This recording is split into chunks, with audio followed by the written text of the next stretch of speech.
there you go, half-time. Brighton of Albion 0. Burnley 2. Andy, we're going to let you go and get yourself a half-time brew. Thank you very much. Now then, thanks for joining us on what's been a good first half. Tell us a little bit about yourself. You're a bit of a YouTube phenomenon, aren't you? I like to stay humble with it. I'm not really. I'm just a lad from Barrowford, really. Me. I'm Burnley fan since 05 or 06, as I said earlier. My brother was a Burnley fan. He took me to games, and it was either Man U or a Burnley. I got given Man U shirts, Liverpool shirts of my mum's side, and I had to pick Burnley as I could go week in, week out, and especially that. I want to say specifically the 07 or 08 years when I really found my love for them. I remember we had a gold crest, it was a 125th anniversary shirt. Yeah. I remember Kyle Lafferty was a player like a man back then.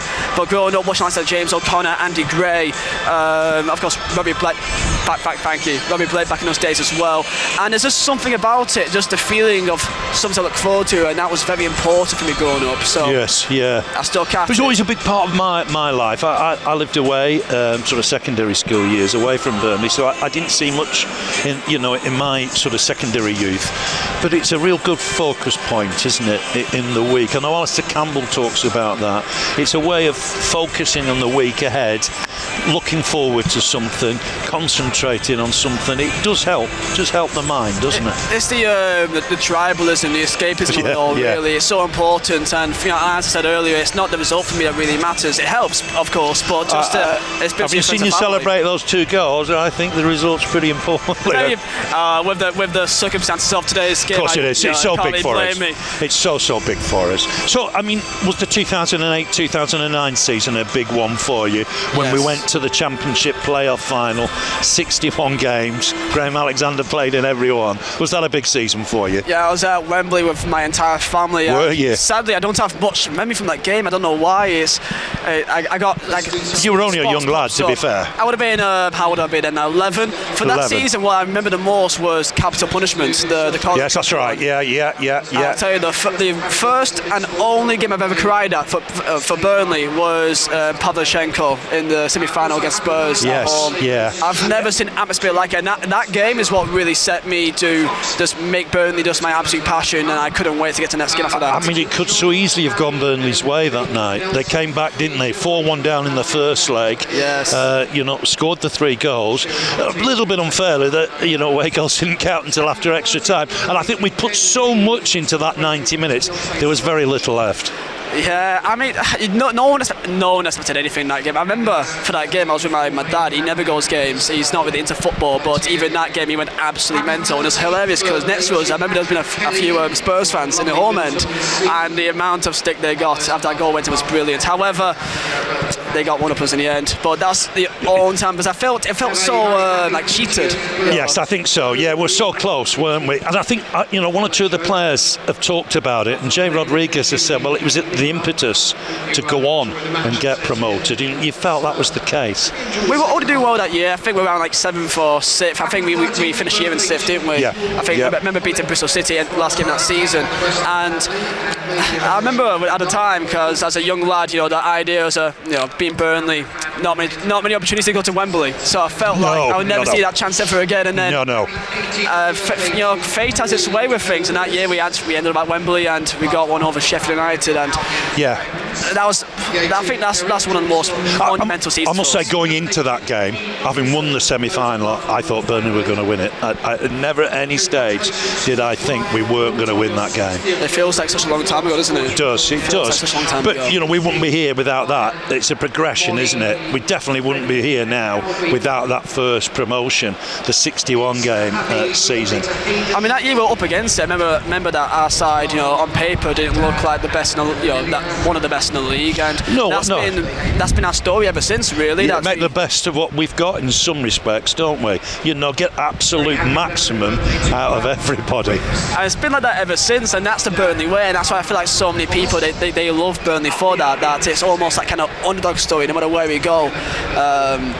And that's what I love about the club. It's just so down to earth, and especially the likes of when you got Ben Mee as your captain, Sean Dyche as manager, they represent the club so well, and it makes me so proud to be a Burnley fan. Absolutely. Your favourite player? I don't need to ask that, do I? Dean Marney.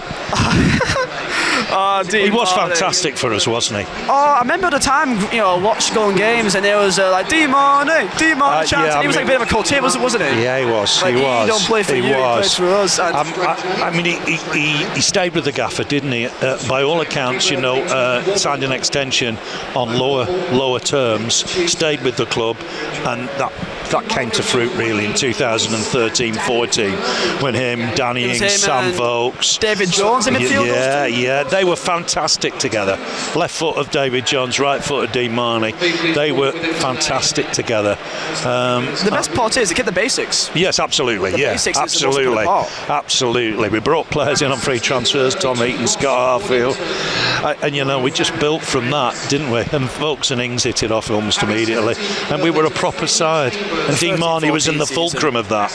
I mean, I remember going to quite a few games that year, not as many as I wanted to, but I was so gutted that I couldn't go to that Blackburn game. 2-1. I remember watching at home, sadly. Well, for older people, Liam, you'll realise that it had been 1979 since we'd seen Burnley beat Blackburn. It had been an age. Oh, yes, 35 years, wow. Think of that now, 35 years without beating your biggest rivals.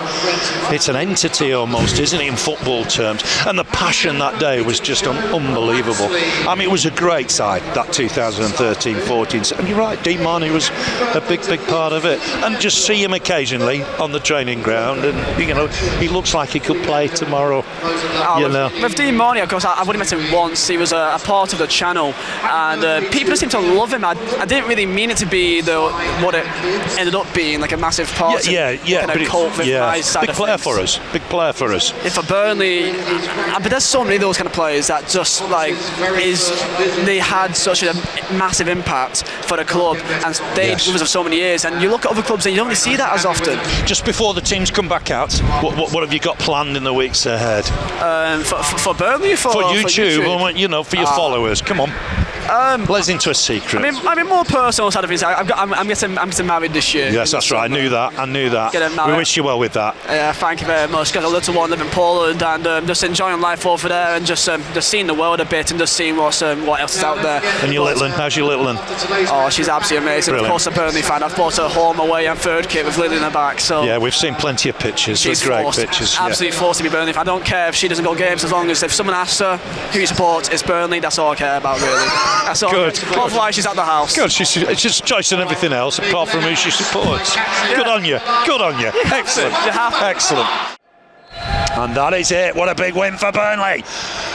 They've won here at Brighton by 3-0. A real performance on Sean Dyche's 250th Premier League game in charge. And thanks ever so much for joining us. We deserve this. Excellent. It was a great result. Thanks ever so much for joining us. But the news from the Amex is good. Brighton 0, Burnley 3.